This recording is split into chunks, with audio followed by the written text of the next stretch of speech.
Fascinating time of the year. Trade deadline tomorrow at 3. We saw the Devils kick this up by acquiring, or the Islanders from the Devils acquiring Pompeani and Zajac.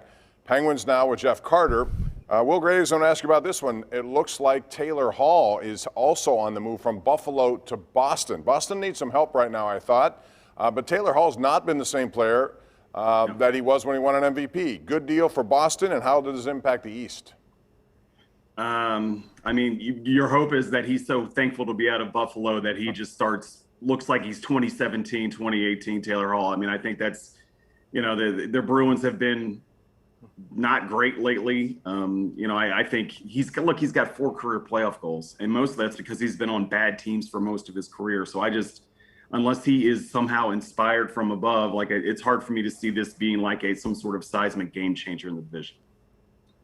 Yeah, I understand why the Bruins made this trade. They are the epitome of a one-line team right now. It's a great line, but they do not have the scoring depth they've had in previous years. But I would be careful with Taylor Hall. He has long been known for being a bit of a bad apple in the locker room.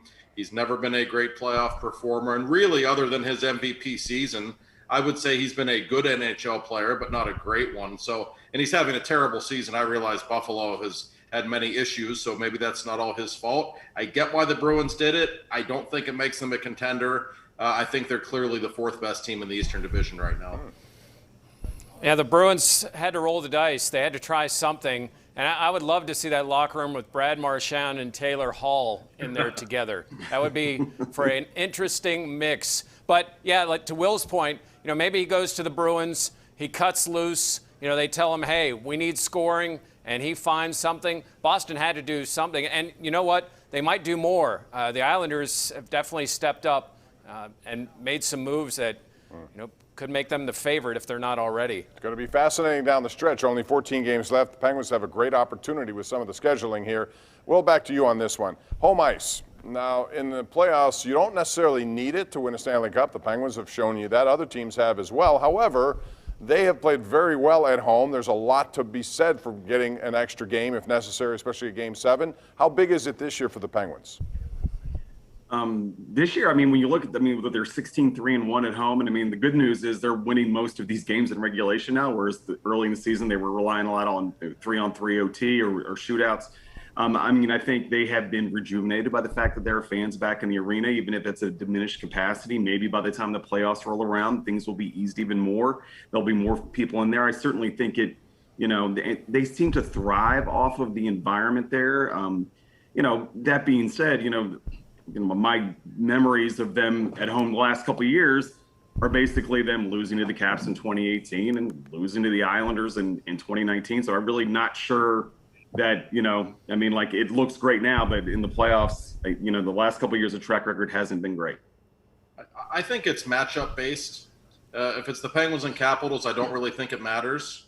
But if it's the Penguins and Bruins, it does matter because it allows Mike Sullivan to get Sidney Crosby away from Patrice Bergeron, which is a big deal in a playoff series. And it matters if it's the Islanders, too, because if you can think of any positive memories the Penguins have ever had at Nassau County Coliseum, please tell me that they do not play well in that building at all, and the Islanders, for whatever reason, are great in that place. So, it's not a bad thing. Not only could the Penguins overtake both of those teams for first place, guys, they're only 4 points away from overtaking Colorado as the President's Trophy winner. It's unbelievable what they've done really in the last month. But is there any concern, Josh? And I know I asked Jared McCann this a couple weeks ago.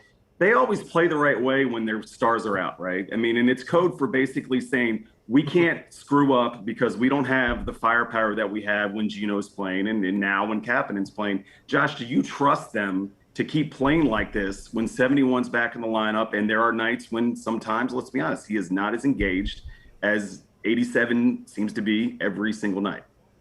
I don't know if I'd say I trust them to do that because we've seen it happen 2 years ago against the Islanders is the ultimate example when Malkin and Letang were healthy and we saw how they played.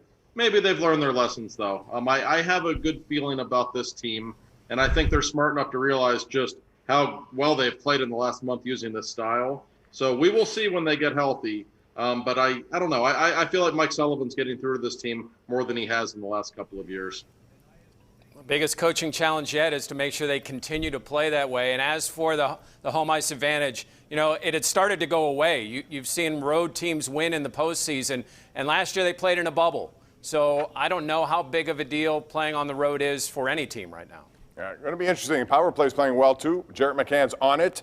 That's going to be interesting when Kapanen and when Malkin get back, Carter. All of a sudden now there are a lot of different dynamics at play, but McCann has had a home there, and he's done very well with it. We're due for a break. When we come back, we'll talk about the Pirates, who were winners 2 out of 3 against the Cubs.